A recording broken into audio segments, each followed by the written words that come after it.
Hi everyone, John Davenport here from Fogropoly.com with another Let's Edit video. It's been about a month since the last video went live and I kind of took the holidays off and stuff, so I just wanted to let you know that we're going to start going back to about a weekly schedule here with Let's Edit. And if you've been following any of the changes over on the website, you'll notice that I'm starting to catch up with publishing the videos over there as well. Please forgive me if my voice goes in and out during this video. I am just starting to get over a cold, and that was one of the reasons why I have been not recording lately. Anyway, so I published this photograph actually today on the site, and I thought I'd show you a bit about my thought process with it, why I kind of liked it, and then we'll go through and we'll process it in a similar way. After publishing it, I actually had a couple different things I wanted to try with it, so we'll do that today. And again, if you have any questions or feedback for me or any other requests as far as what you would like to see in future videos, leave a comment below. I'm all ears. One other important thing I'd like to mention is that recently I have updated my Photoshop to Photoshop Creative Cloud, and as a result, I was able to get Lightroom 5 included with that, so I'm now on Lightroom 5, so all the videos going forward will be using that software as well. A lot of that stuff can translate back to 3 and 4, but just so you know, if you see things that aren't included in your version, that might be just because I'm using the newest version of the software. So today, the first thing I'm going to do is kind of talk about why I liked this photo. Normally, you know, I want a photograph that was not blurry, but I really liked the expression that this dog's name is Dixie. I really liked the expression that Dixie had here. Even though it's blurry, I kind of like the very hunched over look, and you kind of get that silhouette feeling from this. So I really liked that, and even though the dog itself is blurry, there's grass here in the foreground that kind of adds a little bit of sharpness to it and breaks up the photo, and I really liked it, and I thought it would work really well as a black and white. The settings here that I used were ISO 1000, 300 millimeters, f5.6, and 1/160th of a second. This was taken around or slightly after sunset, so it was pretty dark. It was in a shaded area as well. So that's why I've bumped my ISO up pretty high. I'm also using a 300 millimeter lens handheld, and I'm shooting at 1/160th of a second, which is still pretty slow. Usually you want to be around, the rule that they say is, about 1 over your focal length. So I should have probably been closer to 1/300th of a second here, but I just could not get that high with my camera in the settings that I needed. So I was shooting handheld, and I was pretty lucky to get this shot the way it was. Anyway, let's jump into the edit. I think the first thing I'm going to do here is crop it down just a little bit, crop in from the left just a little bit, and I'm also going to crop up from the bottom just a little bit. We'll do maybe like an 8x10, 4x6, something like that. Whatever works. Maybe a 5x7 crop, something like this, and we can always tweak it later. You'll notice that there is another dog in the frame, sort of. Riley is in the bottom right-hand corner. So the first thing I'm going to do is grab my clone tool, and I'm going to come in here, and I'm going to clone her out. Now, one of the new features with Lightroom 5 is that you can just click and drag your clone tool, and it will pick a area for you, similar to the other one. And you can still drag this area around much like you could in the previous versions of Lightroom, but it's much more powerful now with the ability to drag it, and that way you don't have to worry about clicking all these circles everywhere. It was one of the most annoying features of Lightroom 4 and previous versions was the cloning and heel brush. So with that one little click there, I'm able to get rid of the extra dog, which kind of takes away from the frame, and now we're all set to jump into our edit. One of the things I did like about this photo was, or the photo that I published, was the conversion to black and white. I'm going to process this in color just to kind of see the difference, and then I'm going to transfer it to black and white at the end of the video. But I think that this particular photograph suits a black and white edit much more than a color version. I'm going to drop the exposure a little bit here, add just a little bit of contrast. I'm going to drop the highlights down just to kind of even out the exposure here, especially in this top area of Dixie's shoulder here. With the highlights set to normal, you can see they're very, very, very close to almost blown out. You can click on this little eyedropper here and it'll actually tell you how high those numbers are, and you can see when I mouse over here, these numbers are basically percentages of red, green, and blue, and 100% of all of them yields a white color. And similarly, if you go up to a black area, if you have 0% of all three of those numbers, you would end up with a completely black color. So you can see this shoulder is very high. We're in the low to mid 90s here.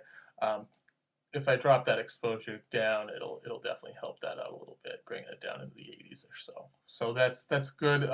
It's kind of a nice little trick that you can use. You can grab that eyedropper. You don't want to be up near 100 because that's going to be, unless it's like a true highlight and you want them to be really blown out, you want to keep it lower than that to get any detail out of it. So I think this is looking pretty good. I might bump the exposure up just slightly just to get those midtones back, especially in the background there. Now, I'm going to play around with the white balance. I think I want to go a little warmer for the color version. Maybe something along these lines here, and maybe drop the shadows down just a little bit, which, as you can see here, will really darken up the top of the frame and maybe a little bit on the bottom as well. But it will really help bring the eye back into our blurred out subject, which I think is still very interesting. Even though Dixie is not sharp, I think that it is a very interesting photograph as it is. You can feel free to disagree in the comments below if you want. One thing I am going to do, I'm actually going to reduce the clarity just a little bit, and that'll help kind of soften everything else up, especially Dixie here. Just a little bit, like maybe around -5 or so. Not a whole lot, it's just a very subtle change there. I'm going to also actually just drop the vibrance down a little bit. Again, I prefer this photo in a black and white, so it's not surprising that I would want to take some of the color out, even in the color version. So I am going to drop the saturation down. So it's going to be almost more of a desaturated photo than anything else. I think sometimes that kind of works better. And I am going to go back here and I'm going to play around here a little bit with the exposure and the highlights. So something like this. That just gets it a little more even. I'm just looking at the histogram here, and you can see we're definitely in the more towards the underexposed side, but we're all in the, everything's pretty much in here. We have a good amount of midtones. I think we're in good shape. So now I'm going to come down here to my detail tab. What I'm going to do is I'm actually going to crank the sharpening all the way up here. I'm going to do the same thing with the radius and the detail. Now you might say that might make it look really strange, right? Well, what it's going to do is it's going to really sharpen up all this grass in the front here, and it's going to try and sharpen everything in the back. But what I'm going to do is I'm going to force it to only pay attention to those hard lines by bringing the masking all the way up as well. So now by doing that, basically all this background blur stays very soft and very blurred out. But these pieces of grass that are actually in focus become very sharp, and they actually help to almost add a little bit of depth, like almost a 3D effect in a way to the photo, or at least that's how I feel. I'm going to add just a little bit of noise reduction. I don't really think it needs it all that much, even for an ISO 1000 shot, but I'm going to add just a little tiny bit of it. And I'm just going to do that by just bringing up the luminescence slider just a little bit, maybe +8 or 10 or so, just to kind of soften it up a little bit. And then finally, I'm going to grab one of the new tools here in Lightroom 5, which is the radial filter tool, and I'm going to drag in a nice little, maybe a vertical oval here, something like this, maybe. It works very similar to any of the other filters that you drag in. You know, you can modify it any way you want once you drag it and it's not like permanently placed.